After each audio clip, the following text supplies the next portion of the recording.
After you get off the train or the official shuttle buses, you'll find yourself in the Sanju dealership lot just outside of Two Harbors, Minnesota. The runners chute will line up on Scenic Highway 61, and you'll start your journey to Canal Park in Duluth when you cross the line right here. The first portion of the race runs mostly through northern Minnesota forest country. It's a fast start on a straight route, dropping over 100 feet in elevation over the first 4 miles. As Gary Bjorklund famously stated, Grandma's Marathon starts in the middle of the woods, runs along the beautiful shores of Lake Superior, and finishes at a pub. What more could you want? You'll know that you've already run 2.5 miles when you see the Mocha Moose Coffee Shop on your right, and will soon hit the 3-mile and 5K marks as you continue through the township of Larsmont. Once you've made it past the first couple curves in the race course, you've gone 4 miles and are on the straight path into Knife River, home to some of the favorite stops along Scenic Highway 61, including Great Lakes Candy Kitchen, Emily's Restaurant, and the famous Russ Kendall's Smokehouse. Knife River is the first popular spectator viewing point where you'll get a boost from those cheering you on, and you'll cross the beautiful river by the same name. After you've run through the rest of the town of Knife River, you'll get to the S-curve that takes you under the North Shore Scenic Railroad Bridge, the same line that takes marathoners to the start and offers a VIP viewing train for spectators. The 6-mile mark is right after the bridge, and of course, you'll see the first split mat for the 10K mark shortly after that. Other time splits are at 13.1, 20, and 25 miles. Starting with mile 7, you'll see why Grandma's Marathon is classified as a rolling flat race course. Some of that rolling starts during this mile, and elevation actually increases very gradually through mile 9 as the course works its way through the Stony Point area on the North Shore, the spot where you'll find Lake Superior surfers looking for waves to ride when the big lake gets rowdy. Don't worry, as former course record holder Dick Beardsley advises, it's good to have a little elevation change to work the different muscles. Your body will thank you for it later in the race. You'll find the Essentia Health Mile 7 aid station shortly after you pass the Buchanan Historical Marker, and you've gone 8 miles after you pass Tom's Logging Camp. When you pass Homestead Road, you can celebrate, just a little, knowing you have run 9 miles and you are entering one of the fastest miles on the race course where Lake Superior welcomes you by its side. Miles 9 and 10 also are the stretch of road that the Grandma's Marathon organization keeps spotless through the Adopt a Highway program. This is a great mile for some mental gain. You'll notice the downhill toward the lake, and now it's you and the Great Lake by your side almost all the way to Duluth. The Grandma's Marathon racecourse is famously marked every mile by big yellow balloons. When you see one of the most popular gourmet restaurants in our region on your right, the new Scenic Cafe, you know that the next balloon is the Mile 11 point. Grandma's Marathon teams up with major sponsor Cliff Bar to provide Cliff Pacers to help runners achieve their goals on race day. Cliff Pace teams will be at the Essentia Health Fitness Expo for more info regarding pace times. And they lead participants by running with a balloon on a stick so you can find them with ease in the starting chute or during the race. When you cross the mouth of the French River, you're just shy of the 12-mile mark and entering the half stretch. You won't miss the half stretch as the increase in porta potties can't go unnoticed. This is the stretch of road that just sent around 8,000 half marathoners on their way to Duluth a couple hours earlier, and it means you're almost a half marathoner as well. When you see the big bank of potties in the turnaround to your left, you have run 13 miles, and Greenwood Road is your official halfway point. Just when the half-stretch hype wears down, you'll pass the Talmadge River, Clearwater Grill, and McQuaid Harbor, another popular spectator viewing point with lots of cheers to get you going on your second half. You'll continue to wind along the lake and through a North Shore community of resorts and shops until you reach the aid station at the inn on Gitche Gumi. You are now past 15 miles. All aid stations offer Powerade Ion, the official sports drink at Grandma's Marathon, in the flavor Mountain Berry Blast. Most of the aid stations also offer ice and sponges.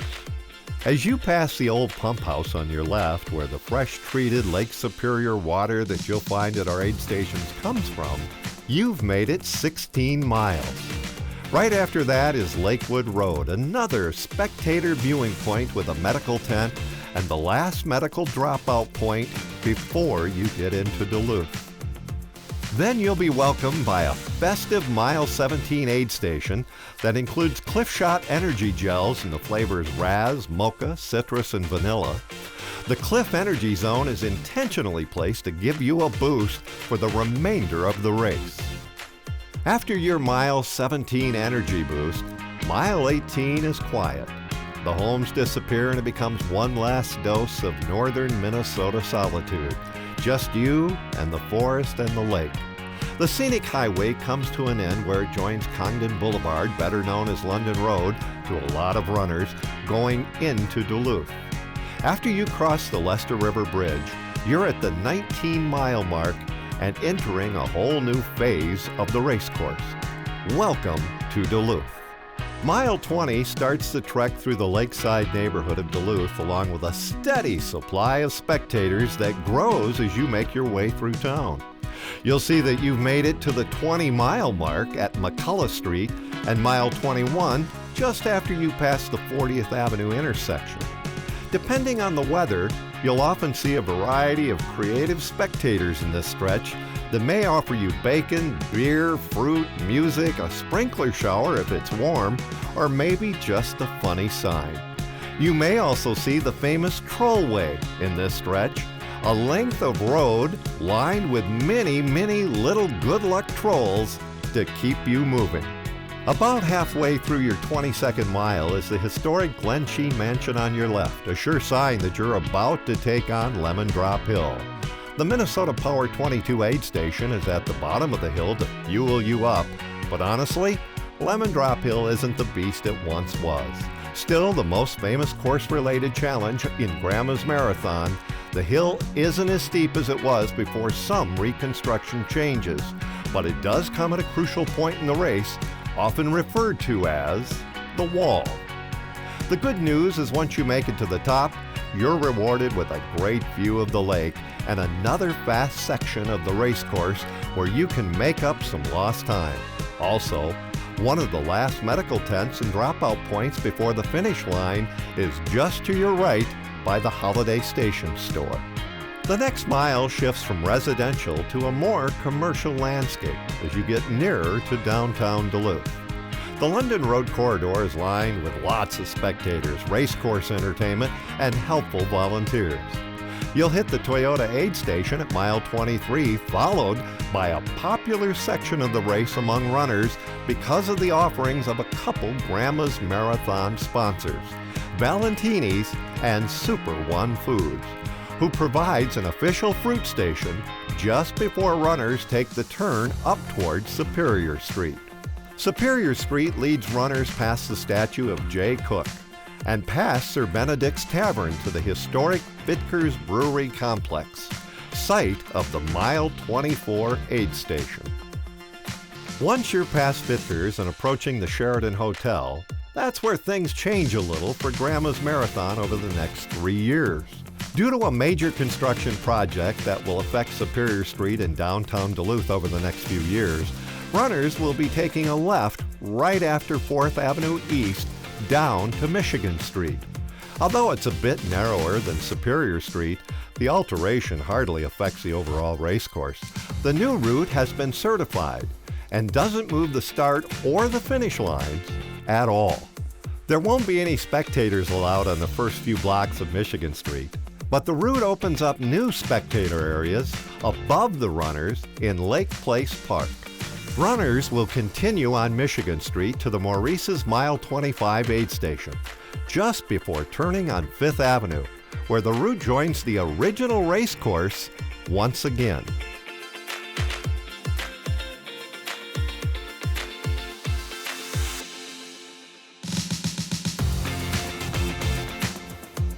The last mile is known to have a lot of turns, but it's an exciting ending that takes runners along the harbor and by the William A. Irvin ore boat before turning towards Canal Park.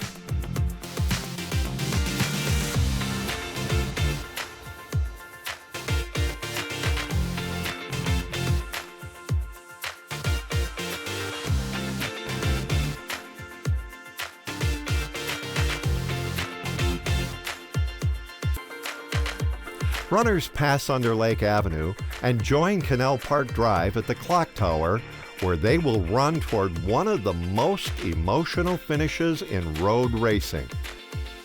Lined with loud spectators, music, the balloon arches, and a lot of history, you will cross the iconic finish line of Grandma's Marathon just before Buchanan Street.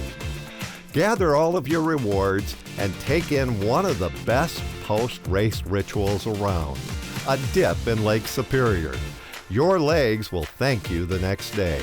And don't forget, Grandma's Marathon is on a Saturday, so redeem your free beverage ticket and get ready to celebrate your finish. There's a lot of weekend left.